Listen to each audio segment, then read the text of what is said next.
We opened up Press Capital Group, where we're helping athletes learn how to create financial freedom. That led to a show that's now going to be formed where you're helping us build this out post game. Mm-hmm. Post game is going to be the show where we ask athletes, what's the plan after you're done? I mean, it's all great. You're making a lot of money, but when that goes away, then what?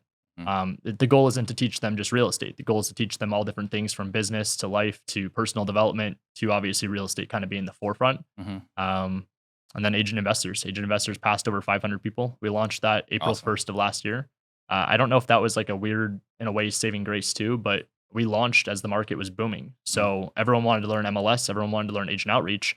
And then as the market shifted, everyone's running around like a chicken with its head cut off. So they're looking for new opportunities. So agent investors kind of took off. Went from, I mean, we just passed over 500 recently, but we got 400 people from April 1st to December of last year. Wow. So that was insane. That's been a lot of time, effort, energy, and I pour everything I have into that community. So bunch of stuff. Agent investors, new show. Generational assets, doing deals, flipping's back. We got a bunch of stuff. Yeah. The post game, kind of mentioned that, and I think that's a great title. Right? Yeah. So Brandon came up with that one. All right. So shout out to Brandon. So talk to me about like that should already be a thing. It should, and it's not. I mean, financial literacy should be a thing. True. Right? I mean, I don't know. It's tough because I am very excited about it. Obviously, we're all biased. We are very excited about the show. Huge shout out to Brandon. And then we've got Jamil Douglas, a former NFL veteran that played in the league. We have a great crew behind this. So what our goal is really to not just be transparent and get a bunch of athletes. It's to have fun with it. I think that the fact that there is no show here, there's a lot of opportunity in a million different ways possible. I'm sure there's going to be business ventures. There's going to be masterminds. There's going to be private lending. There might be a fund. There might be us partnering up and buying a bunch of deals together. Who knows? Yeah. So, well, because, you look at like Draymond Green, he's got a podcast. Doing really well with it. Yep. Paul George. I mean, I don't know how he spends as much time creating as much content as he does, but he is. Right? So like you see it in the NBA, but you don't really see it so much in the NFL. Am I missing anything? I don't know. I mean, I think that there's a number of guys in the NFL that end up on podcasts and stuff, and they're all well connected with the others that do have shows. But what we found is that a lot of the shows that are done by athletes, they're kind of on Zoom. They're not like professionally recorded. They're not done like in a studio. They don't have a production team behind it. So it's more of just like a hobby rather than it is like an intention. So I think that's probably one of the biggest setbacks to why they don't take off. So, okay, so you guys can bring quality in. Why should someone listen to that show?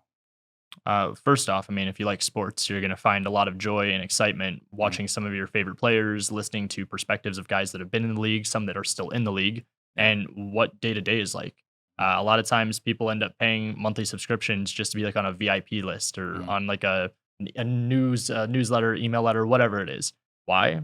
Because they just want to know what goes on behind the scenes. So I think it's going to be really cool for perspective purposes to be able to get what an athlete grew up with, how a lot of them really just trained their entire life to be a professional athlete. Yeah. So what is lacking? It is the financial literacy. And what we found as we were kind of building up Press Capital Group was that a lot of the stuff behind the scenes, they kind of throw in the financial classes and stuff towards the end of the day. So after you're done working out, you're done with all the stress, looking at film, reading your playbook. Oh, by the way, here's a class on Finance 101. Yeah. I'm trying to think. It was one of those HBO specials or like NFL films, right? We got Tony Dungy coming in. Yep. He's like, all right, guys, like don't go out and party. Yep. And like, don't spend all your money. For sure. Like at a rookie camp, I just don't see how that message, like right after the draft, I don't see how that message really lands. It's tough. And I think that maybe that's where us being younger, not only more relatable, but I can ask some questions. Obviously, again, learning some sales stuff from you, that if I can ask them the right questions, the goal isn't to call them out. The goal is to make them think of things differently. God forbid, leg snaps on the next play. God forbid you don't get that second contract. Like Willis McGahee, right? That sounds right. Yeah. Blew his knee and just like So that kind of stuff happens. Yeah. And when that does, then what? I mean, if you don't have a backup plan, if you don't have any other income, you gotta have Lloyd's of London insurance, man. That really came through. For sure. Yeah. And so what scares, I think, not just me, but the athletes in that position is that if they don't have the keys to success, the odds of failure are exponentially higher. I mean, I forget what the statistic is, but it's after they're out of the league. majority of them lose their money. Majority of them end up going bankrupt. Yeah. That's horrible. That's terrifying, especially because you're given lump sums of money. Let's talk about how to keep it, not how to spend it. Yeah. So, We had Jason McAdley, right? He played for the Cardinals. yep. He was on my basketball team. Him and Robert Tate. We used to play in our intramural leagues. Fun times, right? Fun times. Except Charles Suggs was in our league too, and he was really physical. Yep. I remember I was boxing him out. He did a swim move, and I flew 4 feet. But I remember with McAdley, we were talking, and he was like, "Hey, Steve, I have to leave our team." I was like, "What are you talking about?" He's like, "Well, I just got a call from the Redskins." I was like, you got to make a decision, right?" It's like, Yeah. the Redskins are our team. He's like, "Are you serious?" Like, "No, I'm not serious. Like, go have fun." Right? But it was really important to him to sign with the Redskins because that was going to be his 4th year. Yep. And I think, if I remember correctly, it's been a while. If I do the 4th year, then I get the pension. So it was like, I have to make it. And there's all this pressure. You had to play 4 full seasons or whatever it was.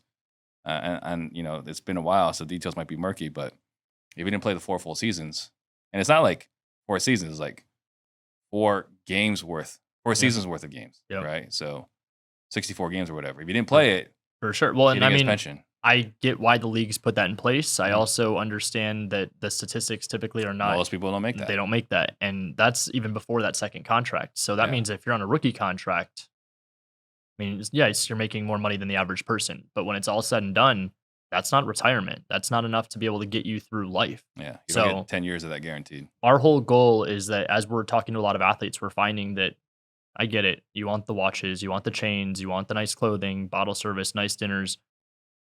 I would rather see assets. Let's talk about the liabilities later. And more importantly, let's have the assets pay for the liabilities. Yeah. So I was watching a great video from Preston Brown, and he's like, "You see this car I'm driving right now? It is irresponsible. It's a stupid amount of money. You should never spend this much money, right? It's stupid." what kind of car was it? I don't know. It was a nice exotic car, Okay. right? I mean, it had suicide doors.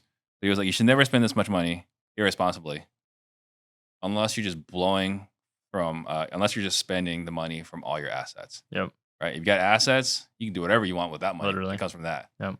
But don't spend your active income. Use your active income to buy assets, and use that assets that spits off money. The passive income can pay for any kind of liability. And you can blow it on whatever you want. It's like, I'm not even sure that's the right answer either. Well, but it's better. So my thing that we were comparing it to was, aside from obviously the luxury stuff and like any kind of whatever items, we found a lot of times there's almost like a salary or an allowance that they're giving to friends, they're giving to family.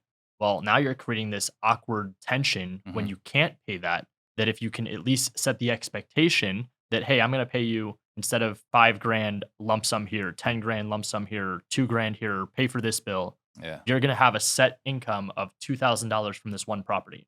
This $2,000 from this one property, they get per month. At a certain point, then you can make the decision of what makes the most sense financially, from selling that, refinancing, maybe lowering what their income is from that property. But the expectation isn't unknown. The expectation isn't that you're always going to be the provider. The expectation is that they're going to get something from you, but they understand what it took for you to get that asset. So it's all just, again, perspective, but we're trying to... And expectations. Yeah, I think if you want to become one of our 100 millionaires, make sure you hit that subscribe button right now.